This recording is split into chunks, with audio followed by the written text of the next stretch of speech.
Hello student, मैं शंकर कुमार। स्वागत है आप सभी का जादूगर मैथ में। ये इंटरमीडिएट का, ये हिस्ट्री का, ये जो है वीवीआई क्वेश्चन यानी वायरल ऑब्जेक्टिव है मेरे डियर साथियों। ये बहुत ही इंपॉर्टेंट ऑब्जेक्टिव है। जो नहीं करेगा ये ऑब्जेक्टिव जो है उसका बहुत नंबर छूट जाएगा मेरे डियर साथियों। ये बहुत ही वायरल ऑब्जेक्टिव लेकर के आए हैं जो कि बहुत ही इंपॉर्टेंट होने वाला हिस्ट्री का, जो यानी 4 फरवरी से आप लोगों का एग्जाम जो है ये बहुत ही इंपॉर्टेंट ऑब्जेक्टिव होने वाला है। मुद्रा राक्षस किसकी रचना थी मेरे डियर साथियों? आप भी आंसर चाहे तो दे सकते हैं। मुद्रा राक्षस किसकी रचना थी? जल्दी से बताइए। इसका आंसर आप भी दे सकते हैं। इसका सही आंसर हो जाएगा विशाख दत्त। ऑप्शन जो है इसका बी सही आंसर हो जाएगा। ये ऑब्जेक्टिव जो है यानी रामबाण जो है होने वाला है। ये ऑब्जेक्टिव जो है महारामबाण होने वाला मेरे डियर साथियों। नहीं, रामबाण साबित होगा। ये ऑब्जेक्टिव सीधे आपके एग्जाम में रहेगा। 100% गारंटी के साथ गारंटी ले रहे हैं। ये देखिए, मौर्य साम्राज्य के प्रथम शासक कौन था? ये सब वायरल ऑब्जेक्टिव है मेरे डियर साथियों। दूसरा का सही आंसर आपको बताना है, चंद्रगुप्त मौर्य। ऑप्शन जो इसका यानी बी करेक्ट आंसर हो जाएगा। मौर्य साम्राज्य का प्रथम शासक कौन था? तो मौर्य लगा रहेगा तो समझ जाइएगा कि चंद्रगुप्त मौर्य। ठीक है। इसके बाद यहाँ पे वेदों की संख्या कितनी है? वेदों की संख्या कितनी है मेरे डियर साथियों? ये बहुत ही इंपॉर्टेंट क्वेश्चन होने वाला, सीधे आपके एग्जाम में रहेगा। जल्द से जल्द कंप्लीट कर लीजिए। जो देख रहे हैं वीडियो को वो अपने फ्रेंड सर्किल में भी शेयर कर दे ताकि उसका भी जो है नंबर नहीं छूटे। चलिए, 3 का सही आंसर आपका हो जाएगा मेरे डियर साथियों। यानी वेदों की संख्या जो है 4 है। कितने हैं? 4 है। ये सब ऑब्जेक्टिव आपको सीधे एग्जाम में रहेगा 100%। चलिए, इसके बाद है, किस भारतीय शासक को नेपोलियन की संज्ञा दी गई है? ये सब ऑब्जेक्टिव आपको कोई नहीं करवाएगा। बहुत ही वायरल ऑब्जेक्टिव है मेरे डियर साथियों। 2009 में, 2021 में, 2013 में और 2021 में भी ये क्वेश्चन को पूछा गया है। तो इसका सही आंसर आपको बताना मेरे डियर साथियों, किस भारतीय शासक को नेपोलियन की संज्ञा दी गई थी। चलिए, इसका सही आंसर आपका क्या हो जाएगा मेरे डियर साथियों? इसका जो है हर्षवर्धन। ऑप्शन हर्षवर्धन नहीं होना चाहिए, समुद्रगुप्त होगा। समुद्रगुप्त क्या हो जाएगा? समुद्रगुप्त। ऑप्शन जो है इसका सी करेक्ट आंसर हो जाएगा। चलिए, इसके बाद यहाँ पे दिया गया है, 16 महाजनपदों में सबसे शक्तिशाली महाजनपद कौन था? जल्दी से बताइए मेरे डियर साथियों। ये 2013 2019 में भी पूछा गया था। बहुत ही ये इंपॉर्टेंट ऑब्जेक्टिव होने वाला है। जो छूटेगा वो जो है एग्जाम में पछताएगा मेरे डियर साथियों। जो रटता है वही डटता मेरे डियर साथियों। जो रटेगा वही डटेगा एग्जाम में मेरे डियर साथियों। जल्दी से आप कंप्लीट कर लीजिए। 16 महाजनपदों में सबसे शक्तिशाली महाजनपद जो है वो क्या है? 5 का सही आंसर आपका हो जाएगा मगध। ऑप्शन जो है इसका यानी एक करेक्ट आंसर हो जाएगा। मगध का धनानंद बहुत ही खच्चर था। चलिए, इसके बाद यहाँ पे किस शिलालेख में अशोक के कार्लिंग विजय का उल्लेख है? मेरे डियर साथी, यहाँ पे कार्लिंग के बारे में आप पढ़े होंगे या जानते होंगे। चलिए, किस शिलालेख में अशोक के कार्लिंग विजय का उल्लेख है? 6 का सही आंसर आपका हो जाएगा 13वां शायद होना चाहिए। आप लोग जरूर कमेंट करके बताइएगा, 13वां ही होगा। ठीक है, इसका डी आंसर हो जाएगा। इसके बाद है यहाँ पे, कनिष्क की राज्यारोहण तिथि है। कनिष्क की राज्यारोहण तिथि है मेरे डियर साथियों। 2009 में पूछा गया, 2011 में भी पूछा गया है। 48 ईस्वी में, 78 ईस्वी में, 88 ईस्वी में, 98 ईस्वी में। तो आपको सही आंसर बताना है। 7 का जो सही आंसर हो जाएगा 78 ईस्वी हो जाएगा। ऑप्शन इसका जो है यानी बी सही आंसर हो जाएगा मेरे डियर साथियों। इसके बाद यहाँ पे है, धम्म महापात्रों को किसने नियुक्त किया? धम्म महापात्रों को किसने नियुक्त किया मेरे डियर साथियों? चंद्रगुप्त मौर्य है, बिंदुसार है, अशोक है, कनिष्क है। 8 का सही आंसर क्या हो जाएगा? इसका सही आंसर हो जाएगा अशोक। ऑप्शन जो है इसका सी करेक्ट आंसर हो जाएगा मेरे डियर साथियों। ये वायरल ऑब्जेक्टिव होने वाला मेरे डियर साथियों। ये वायरल ऑब्जेक्टिव है। कोई आपको ये ऑब्जेक्टिव नहीं दिया होगा मेरे डियर साथियों। यही सब ऑब्जेक्टिव आपको पूछा जाएगा, छूट जाएंगे। आप लोग जल्दी से सभी को शेयर कीजिए और इसको जो है दबा के याद कीजिए। अशोक किस वंश का शासक था? यही सब ऑब्जेक्टिव रहेगा मेरे डियर साथियों। चलिए, जल्दी से बताइए। आप भी आंसर देते जाइए ताकि आपका प्रैक्टिस हो जाएगा। इसका बिल्कुल राइट आंसर होगा मौर्य वंश। ठीक है, बी आंसर हो जाएगा। इसके बाद यहाँ पे दिया गया, भारतीय इतिहास का कौन सा काल स्वर्ण काल के नाम से जाना जाता है मेरे डियर साथियों? जल्दी से बताइए। 2021 में भी ये क्वेश्चन को पूछा गया है। मौर्य काल है, गुप्त काल है, मुगल काल है, अंग्रेजों का काल है। जल्दी से बताइए मेरे डियर साथियों। 10 का सही आंसर क्या हो जाएगा? गुप्त काल। ऑप्शन जो है इसका यानी बी सही आंसर हो जाएगा। फटाफट सभी को शेयर कर दीजिए और वीडियो को लाइक कर दीजिए। ये वायरल ऑब्जेक्टिव मेरे डियर साथियों आपको करवा रहे हैं, इसलिए जो है आज ही कंप्लीट आप कर लीजिए। प्रयागप्रासी की रचना किसने की थी? यहाँ पे कहा प्रयागप्रासी की रचना किसने की थी मेरे डियर साथियों। ये क्वेश्चन फिर से अब की बार पूछा जाएगा। देखिए कितने बार इस क्वेश्चन को पूछा गया है, ये फिर पूछा जाएगा आपको। चलिए 11 का जो सही आंसर हो जाएगा मेरे डियर साथियों वो आपका हो जाएगा हरिसेन। ऑप्शन जो इसका सी आंसर हो जाएगा। इसके बाद यहाँ पर दिया गया है मौर्यकालीन टकसाल का प्रधान कौन था? जल्दी से बताइए, 2011 में यहाँ पे पूछा गया है मौर्यकालीन टकसाल का प्रधान कौन था। ये वायरल ऑब्जेक्टिव है मेरे डियर साथियों। 12 का सही आंसर आपका क्या हो जाएगा? लक्षणाध्यक्ष हो जाएगा। ऑप्शन इसका डी करेक्ट आंसर हो जाएगा। आप जब अगर ऑब्जेक्टिव को कंप्लीट नहीं करेंगे तो एग्जाम में आपको पछताने के सिवा कुछ नहीं मिलेगा। अगर एग्जाम दे करके आइएगा तो ये वीडियो को देखिएगा, सारा ऑब्जेक्टिव इसी वीडियो से आपका रहेगा। राजतंत्रिणी के लेखक कौन थे मेरे डियर साथियों? इसका सही आंसर आपको बताना। 13 का बिल्कुल राइट आंसर हो जाएगा कल्लहन। ऑप्शन जो है इसका डी करेक्ट आंसर हो जाएगा। इसके बाद यहाँ पर दिया गया है अर्थशास्त्र और इंडिका से किस राजवंश के विषय में जानकारी मिलती है। ये 2009 में भी पूछा गया, 2012 में भी। ये वायरल ऑब्जेक्टिव है मेरे डियर साथियों। 14 का बिल्कुल राइट आंसर जो आपका होगा मौर्य वंश हो जाएगा। ऑप्शन जो इसका ए आंसर हो जाएगा। इसके बाद नेक्स्ट क्वेश्चन में आप देखते हैं अर्थशास्त्र की रचना कब हुई थी। अर्थशास्त्र की रचना कब हुई थी मेरे डियर साथियों? 2011 में भी ये क्वेश्चन को पूछा गया है। जल्दी से बताइए। 15 का बिल्कुल राइट आंसर जो होगा वो हो जाएगा 4वीं शताब्दी ईसा पूर्व में। ऑप्शन इसका जो है सी करेक्ट आंसर हो जाएगा मेरे डियर साथियों। चलिए इसके बाद यहाँ पर है पतंजलि के महाभाष्य से हमें जानकारी मिलती है। 2011 में ये क्वेश्चन को बिल्कुल जो है पूछा गया। अब की बार हो सकता है फिर पूछ देगा ये क्वेश्चन को। चलिए 16 का बिल्कुल राइट जो आंसर होगा आपका, 16 नंबर का जो राइट आंसर होगा वो होगा प्राक्य मौर्य काल की। ऑप्शन जो है इसका सी करेक्ट आंसर हो जाएगा मेरे डियर साथियों। फटाफट सभी को एक बार शेयर कर दीजिए। चलिए अर्थशास्त्र के लेखक कौन थे? अर्थशास्त्र के लेखक कौन थे मेरे डियर साथियों? 17 का बिल्कुल राइट आंसर जो होगा कौटिल्य हो जाएगा।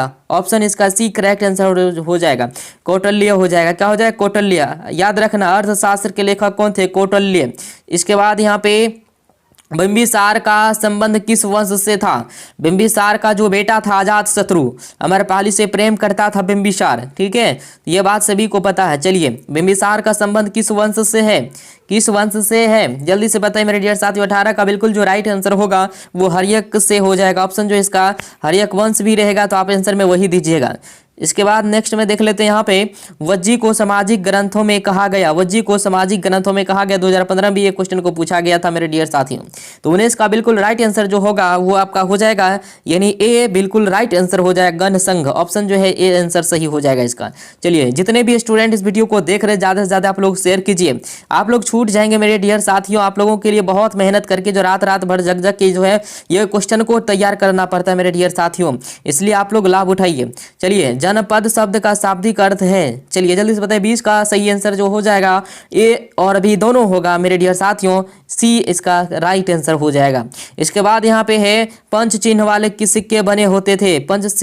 पंच चिन्ह वाले सिक्के बने होते थे मेरे डियर साथियों। 2015 में भी ये क्वेश्चन को पूछा गया है। चलिए इसका बिल्कुल जो राइट आंसर होगा इसका आप भी आंसर बता सकते हैं ताकि आपका प्रैक्टिस होते जाएगा। चलिए इसका आंसर जो होगा बी और सी दोनों हो जाएगा मेरे डियर साथियों। ऑप्शन बिल्कुल राइट जो है इसका डी आंसर हो जाएगा।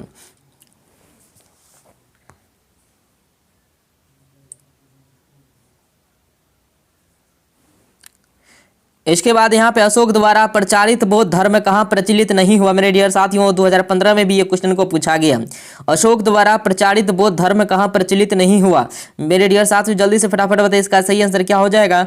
22 का जो बिल्कुल राइट आंसर हो जाएगा मेरे डियर साथियों वो हो जाएगा ब्रिटेन। ऑप्शन जो है इसका यानी बी करेक्ट आंसर हो जाएगा। इसके बाद यहाँ पर दिया गया है पाटलिपुत्र नगर की स्थापना की गई थी। पाटलिपुत्र नगर की स्थापना की गई थी मेरे डियर साथियों। 2015 में भी ये क्वेश्चन को पूछा गया। 2021 में भी ये बहुत ही इंपॉर्टेंट ऑब्जेक्टिव है मेरे डियर साथियों, फिर हो सकता है ये पूछ दे। चलिए 23 का जो बिल्कुल राइट आंसर होगा वो हो जाएगा उदयन द्वारा। ऑप्शन जो है इसका सी बिल्कुल राइट आंसर हो जाएगा मेरे डियर साथियों। इसके बाद है नेक्स्ट क्वेश्चन में यहाँ पे देखिए क्या कह रहा है मेरे डियर साथियों। प्रसिद्ध ग्रंथ इंडिका की रचना किसने की थी? ये बहुत ही वायरल ऑब्जेक्टिव मेरे डियर साथियों, फिर जो है आपको पूछेगा ही पूछेगा। 4 तारीख को यानी कि पूछेगा ही राइट पूछेगा मेरे डियर साथियों, ये ऑब्जेक्टिव रहेगा 100% गारंटी के साथ। जो भी ऑब्जेक्टिव ये छोड़ के मतलब जाएगा, इस वीडियो को कंप्लीट नहीं करेगा, बाद में पछताना पड़ेगा मेरे डियर साथियों, क्योंकि ये वायरल ऑब्जेक्टिव आपको कोई नहीं करवाया होगा अभी तक। चलिए बिल्कुल राइट, इसका जो आंसर होगा 24 का वो भी मेगास्थनीज हो जाएगा। क्या हो जाएगा? मेगास्थनीज। चलिए इसके बाद यहाँ पर दिया गया प्राचीन भारत में धम्म की शुरुआत किस शासक ने की थी। यहाँ पे क्या कह रहा है मेरे डियर साथियों, प्राचीन भारत में धम्म की शुरुआत किस शासक ने की थी। बिल्कुल इसका राइट आंसर आपको बताना, 25 का जो राइट आंसर होगा मेरे डियर साथियों, आपका बिल्कुल राइट आंसर सी अशोक हो जाएगा। क्या हो जाएगा? अशोक मेरे डियर साथियों, क्या हो जाएगा? अशोक। ऑप्शन जो है इसका सी आंसर हो जाएगा, आपको देखते देखते याद हो जाएगा। चलिए, महावीर ने पार्श्वनाथ के सिद्धांतों में नया सिद्धांत क्या जोड़ा। जल्दी से बताइए मेरे डियर साथियों, 2015 में भी पूछा गया, 2016 में भी पूछा गया था। चलिए, अहिंसा है, ब्रह्मचर्य है, इसके बाद जो है सत्य अपरिग्रह है। जल्दी से बताइए इसका सही आंसर। 26 का बिल्कुल राइट आंसर हो जाएगा मेरे डियर साथियों, ब्रह्मचर्य हो जाएगा। ऑप्शन 20 का करेक्ट आंसर हो जाएगा। इसके बाद मेरे डियर साथियों यहाँ पे है कलिंग युद्ध कब हुआ था। कलिंग युद्ध कब हुआ था मेरे डियर साथियों, जल्दी से बताइए कलिंग युद्ध कब हुआ था। 261 ईसा पूर्व में, 251 ईसा पूर्व में, 263 ईसा पूर्व में, 253 ईसा पूर्व में। जल्दी से बताइए मेरे डियर साथियों कलिंग युद्ध कब हुआ था। उस समय जो है चंद्रगुप्त भी जिंदा था कलिंग युद्ध जब हुआ था। चलिए 27 का बिल्कुल राइट आंसर हो जाएगा, 261 ईसा पूर्व। ऑप्शन ए बिल्कुल राइट आंसर हो जाएगा। इसके बाद आपका यहाँ पे दिया गया फूट डालकर विजय प्राप्त करने का कार्य सर्वप्रथम किस राजा ने किया था। जल्दी से बताइए मेरे डियर साथियों, फूट डालकर विजय प्राप्त करने का कार्य सर्वप्रथम किस राजा ने किया था। अजातशत्रु है, इसके बाद है पुष्यमित्र शुंग है, अशोक है, समुद्रगुप्त है। जल्दी से बताइए मेरे डियर साथियों इसका बिल्कुल राइट आंसर क्या हो जाएगा। इसका बिल्कुल राइट आंसर हो जाएगा अजातशत्रु। ऑप्शन जो है इसका ए सही आंसर हो जाएगा। अजातशत्रु जो है बिंबिसार का पुत्र था। चलिए इसके बाद जीवक वैग किस वंश के काल में था। जल्दी से बताइए मेरे डियर साथियों, जीवक वैग जो है किस वंश के काल में था मेरे डियर साथियों। जल्दी से बताइए, मौर्य है, गुप्त है, हर्यक है, कुषाण है। चलिए 29 का बिल्कुल राइट आंसर हो जाएगा मेरे डियर साथियों, हर्यक हो जाएगा। ऑप्शन इसका जो है बिल्कुल सी राइट आंसर हो जाएगा। इसके बाद यहाँ पे दिया गया है अपने स्वयं के खर्चे से सुदर्शन झील की मरम्मत किसने कराई। अपने जो है खर्चे से, अपने पैसे से सुदर्शन झील की मरम्मत जो है किसने कराई थी मेरे डियर साथियों। इसका जो है बिल्कुल राइट जो आंसर हो जाएगा वो आपका आंसर है यानी रुद्र दमन। ऑप्शन जो है बिल्कुल राइट आंसर सी हो जाएगा। इसके बाद यहाँ पे दिया गया मेरे डियर साथियों, पाटलिपुत्र नगर की स्थापना उदयन ने किस नदी से संगम पर की। 2021 में भी ये क्वेश्चन को पूछा गया मेरे डियर साथियों। जल्दी से फटाफट इस क्वेश्चन को कंप्लीट कर लीजिए आप। इसका बिल्कुल राइट आंसर जो होगा वो आपका हो जाएगा इन सभी के संगम पर, इन सभी के संगम पर, यानी डी आंसर सही हो जाएगा, गंगा पुनपुन सोन। चलिए बिल्कुल राइट आंसर जो है इसका डी आंसर होगा। चलिए इसके बाद यहाँ पर दिया गया मेरे डियर साथियों, समस्त भारत ही नहीं एशिया एवं यूरोप में सर्वप्रथम हुनों को परास्त करने का श्रेय किस शासक को जाता है। जल्दी से बताइए मेरे डियर साथियों, अशोक है, स्कंदगुप्त है, समुद्रगुप्त है, नेपोलियन है। जल्दी से बताइए मेरे डियर साथियों।